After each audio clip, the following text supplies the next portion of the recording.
سڵاوتان لێبێ. یەک لە برادرانە گوتبووی ڕۆژێک باسی دیموکرات و کۆماریەکان بکە، ئەوانە چنە و چنینە. بە کورتی و بە پوختی لە ئەمریکا چەند حیزبەکی تێدایە، بەڵام باڵادەستەکەیان دیموکرات و کۆمارینە. ئەوەکانی تریش تێدایە حیزبی سەوز و ئەوانە، بەڵام ئەوانە زۆر دەنگ نانین، وەکو کوردێکی خۆمانە باڵادەستەکە پارتی وەچێتێکەیە و تەواو نقطە سەری دێر. جار جاران ئەو دەبتە سەرۆک، جار جاران ئەو دەبتە سەرۆکی تێ لەگەڵ دەنجی خەڵکەکەیە.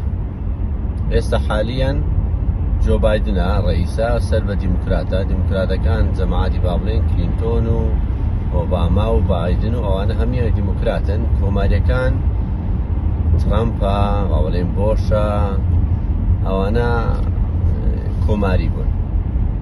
ئەوە وەکو سەرۆک.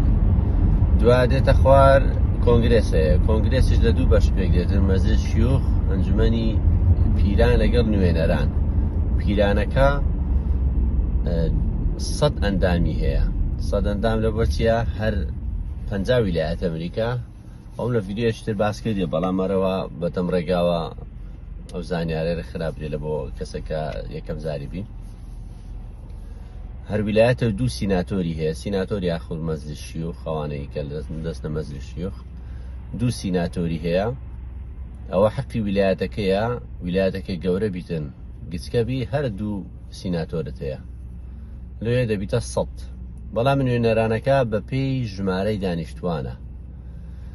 ویلایەتێکی وەکو کالیفۆرنیا کە 39 لە بۆ 40 میلیۆن کەس دەبی، نزیکی 56 کورسی نوێنەرانی هەیە لەگەڵ سیناتۆرەکە گەلێکی دەی. ئەوە بە پێی ژمارەی دانیشتوانەکەیە. بەڵام ویلایەتێکی وەکو وایۆمینگ کەوا ژمارەی دانیشتوانەکەی لە هەمووان کەمترە، نزیکی 600,000 کەسە، یەک کورسی نوێنەرانی هەیە.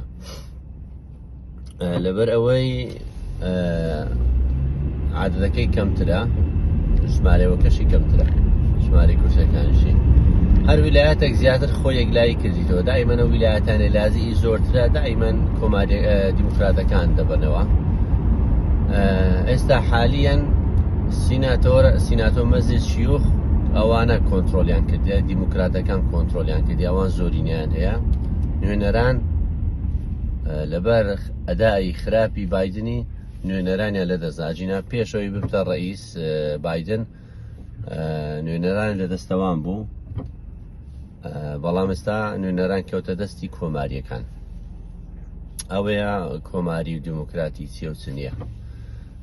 هەندێک ویلایەتی شەیە خۆی یەکلایی نەکردەوە، سوینگیان پێ دەڵێن، سوینگ ستیت، یعنی زارزار ئەوە زارزار ئەوە، یعنی بەپێی ئەدای ڕئیسەکەیانە. مەسەلەن بۆ ئاخیرانە جۆرجیا هەر کۆماری بۆ ئاخیرە بووە دیموکرات،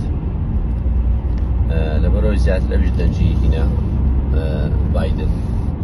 خاڵە چتر ئەویش لە کاتی هەڵبژاردن کو هەر دەبژێت درێ و ڕئیسە،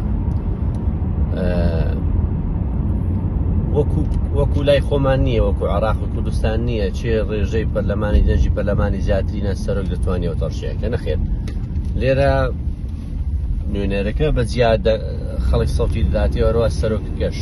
لەو دوو حزبە یەکەکان دەبتە مڕەشەح لێرەکەکەەوە، مڕەشەحی منەوەیە، ئەو مڕەشەحی منەوەیە لە بۆ سەرۆکایەتی. ئەگەر بێت و هەر ویلایەتێک مەسەلەن لە بینی ترامپ وەگە ئەو جارە زۆرینەوە پێدەچی ترامپ و بایدن بی، وەکو جاران ترامپ و بایدن هەردووچیان خۆیان هەڵبژارد. ئەوە نوێنەران باس ناکەم، ئەو نوێنەران لەوێ ویلایەتی کالیفۆرنیا وەکو 56 کورسی هەیە، 55 لەو بینەی تەواو تاکید نیمە، لەوەیە 12 کۆماری بیتن، چل ئەوە بیتن دیموکرات بی. ئەوە کێشە نیەوە، بەڵام وەکو سەرۆک کۆڕۆنامان گرت بوو بەرە خلاصیەکەیت ئینشاءالله. ئەگەر بێت و دەنجی جەماوەری تەمەشا دەکەی، هەر ویلایەتێک